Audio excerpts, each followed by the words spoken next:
It's 2:30 in the afternoon on February 9th, 1942. In New York City, on the Hudson River at Pier 88, 3,000 workers are inside the most beautiful ship ever built. A welder named Clement Derrick touches his torch to a piece of metal in the first-class lounge. A spark lands on a stack of life vests. The vests are stuffed with kapok, a fiber so flammable it was later banned from maritime use.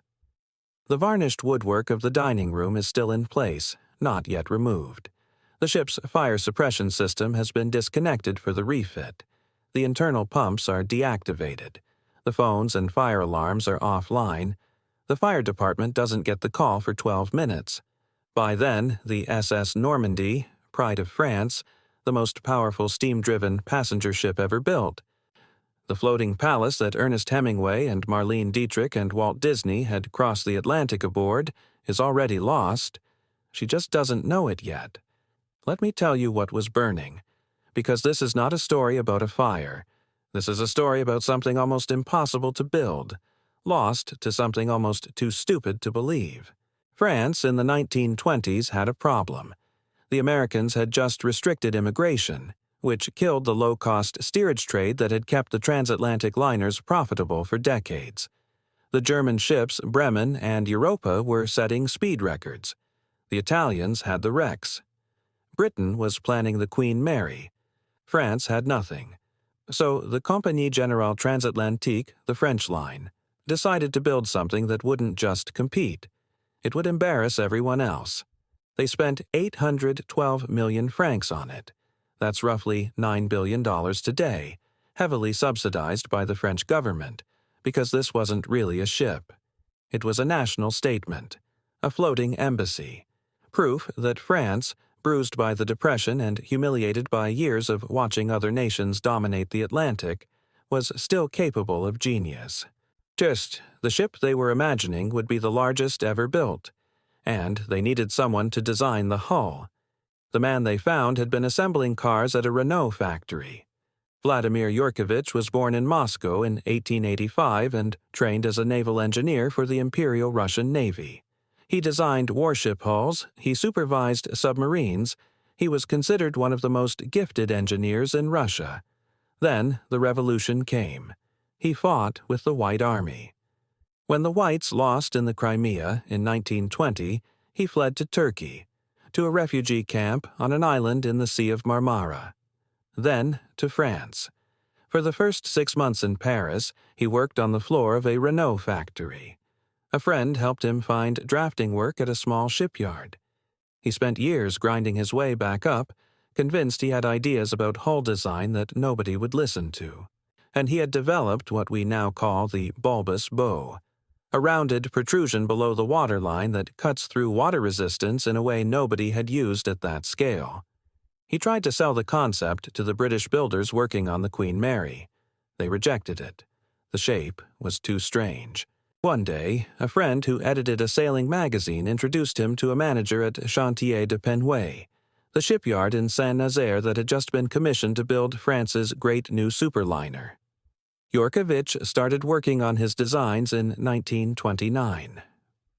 A friend who visited him described the scene, and I've always found this image striking. He wrote that Yurkevich created his work in primitive, refugee-style surroundings where the drawing board was the most sacred object. On the walls, on the floor, and on the desks, there were volumes of correspondence, tables, diagrams. That's how the most beautiful ship in the world got her shape. A Russian exile, a drawing board, a small apartment in France, and years of calculations nobody wanted to see. After more than 5 years, the project was adopted. Yurkevich later said, "I had to sustain a long fight. The forms I suggested were so different from the ones that were generally accepted that I had to argue in their favor to the end." It cost him, he said, a lot of emotions. The keel was laid in January 1931. On October 29, 1932, 3 years to the day after the stock market crash, the hull was launched at Saint-Nazaire in front of 200,000 people. The wave it created washed over several hundred spectators on the shore. Nobody was hurt. And then the Depression forced the builders to slow down. She sat for 2.5 years while France finished her interiors. And, here's the thing about those interiors. France didn't just hire some designers. France called in every Art Deco master they could find and told them, "Make something the world has never seen." René Lalique designed the lighting fixtures. Émile Jacques Ruhlmann did the furniture. Jean Dunant created the enormous lacquer panels. Jean Dupas painted the glass murals.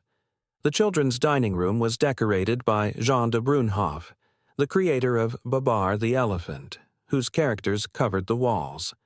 The first-class dining room was the largest room that had ever existed on a ship, 305 feet long. That's longer than the Hall of Mirrors at Versailles, 46 feet wide, 28 feet high, 3 decks tall. No natural light could enter it, so it was illuminated entirely by 12 massive pillars of Lalique glass and 38 matching columns along the walls, plus 2 giant chandeliers. The walls were built from layers of engraved mirrored glass and hammered glass that shimmered in the light without reflecting. The entrance doors were 20 feet tall, cast in bronze by sculptor Raymond Soubes. The room could seat 700 diners at once. It earned her the nickname, the Ship of Light. This is also the room where a pile of life vests would eventually kill her. Normandie's maiden voyage departed Le Havre on May 29, 1935. 50,000 people came to see her off. When she arrived in New York on June 3rd, 100,000 people were lined up at the harbor. She had crossed the Atlantic in 4 days, 3 hours, and 2 minutes. France had never held the Blue Riband, the prize for the fastest Atlantic crossing in its history. Now it did. The French line had publicly refused to predict that their ship would win. But when she docked, the passengers found commemorative medallions already waiting for them, made in France, inscribed with the date of the victory. And somehow, the blue riband pennant itself, 30 feet long, had just happened to be on board.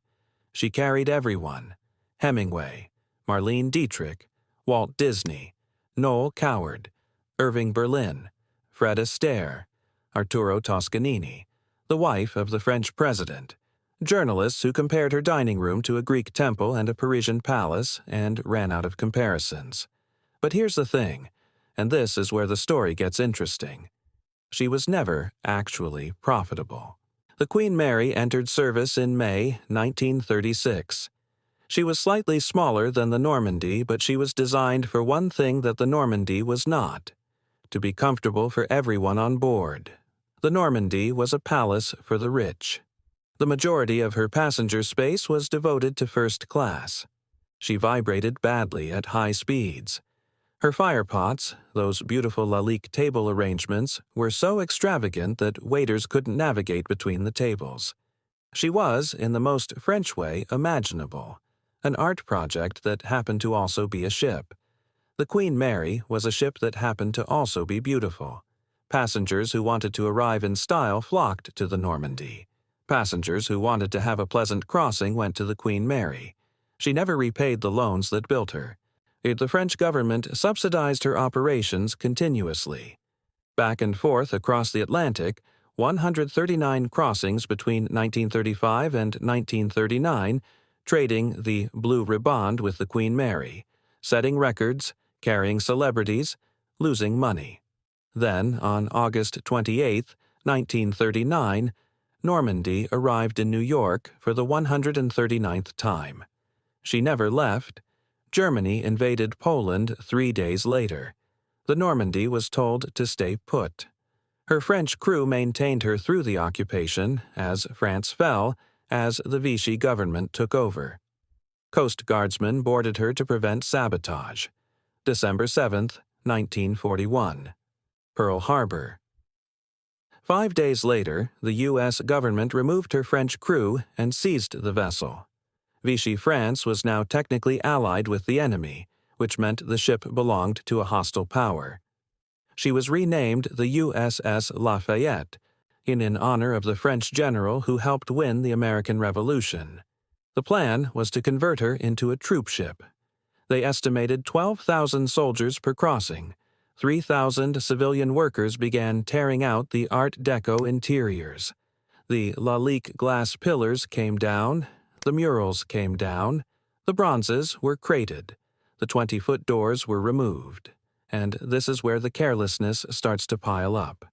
The fire suppression system was disconnected. The internal pumps were shut off. The alarm systems were offline. The ship's hoses used French fittings that were incompatible with New York City Fire Department couplings. Nobody apparently considered that 3,000 workers with welding equipment in a wooden-paneled ship with no active fire suppression might be an issue. At 2:30 p.m. on February 9, 1942, a welder named Clement Derrick was in the first-class lounge. The Kapok Life vests were stored in the first-class lounge because they had just been delivered and nobody had moved them yet. The fire spread within minutes, driven by a strong northwest wind across the upper decks. The fire department didn't arrive for 15 minutes. When they did, their hoses couldn't connect to the ship's inlets. All 3,000 workers were evacuated before anyone mounted a serious defense.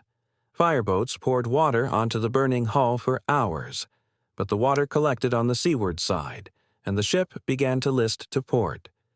There is a detail here that I keep coming back to. Vladimir Yorkovich, the Russian engineer who had spent years in a Parisian apartment drawing her hull, was living in New York. When he heard about the fire, he rushed to the pier. He arrived and told the harbor police that he knew exactly how to save her. He knew her ballast systems by memory. His suggestion was straightforward. Enter the vessel and open the sea cocks. This would flood the lower decks and let her settle safely to the bottom, just a few feet down, stabilizing the ship. Then, firefighters could pump water into the burning areas without the risk of capsizing. Rear Admiral Adolphus Andrews, commanding the 3rd Naval District, rejected the suggestion. Yorkovich was turned away at the pier. By 8 o'clock that evening, authorities declared the fire under control. By 2:45 the following morning, February 10th, the USS Lafayette had rolled onto her port side in the Hudson River. She lay there for 18 months. Crowds came to see her. New Yorker. Pete Hamill, writing decades later in his memoir, recalled his mother bringing the children down again and again to gaze at the hull, more than 1,000 feet of it, her giant propellers lifted into the air. The Navy spent $4,740,000 raising her. She was righted in the fall of 1943. Inspectors found the hull too badly damaged for repair. The idea of converting her to an aircraft carrier was briefly floated and then abandoned. In October 1946, the most beautiful ship ever built was towed to Port Newark, New Jersey, and broken apart for scrap metal. Her steam whistle, after the fire, was sent to the Bethlehem Steel Factory in Pennsylvania and used to announce shift changes. It later ended up at the Pratt Institute in Brooklyn, where it was used in New Year's Eve ceremonies until 2014. Her Jean Dupas glass murals, or what survived of them, were sold at auction. One complete corner panel is now in the collection of the Metropolitan Museum of Art. Her furniture fragments turn up occasionally on the BBC's Antiques Roadshow, and the 20-foot bronze dining room doors, the ones Raymond Soubise cast with medallions of French cathedrals and castles, the doors that opened into the room longer than the Hall of Mirrors. A priest bought them at auction in 1945. He had them resized and installed on 2 entrances of the Our Lady of Lebanon Maronite Cathedral in Brooklyn Heights, at the corner of Henry and Remsen Streets. They're still there. If you walk up Henry Street on any given Sunday, you'll pass through doors that once opened onto 700 people eating the finest French cuisine on earth, in a room of Lalique glass and gold-plated bronze, crossing the Atlantic at 30 knots. Most people don't look twice. That's all that's left. A Russian refugee's hull design changed shipbuilding forever, and his ship burned to nothing because nobody would listen to him when it mattered. France's most expensive national statement never turned a profit. The most powerful steam passenger ship ever built was killed by a pile of cheap life vests and a man with a welding torch. She never fought in the war she was drafted for. She never sailed again. She's a church door in Brooklyn.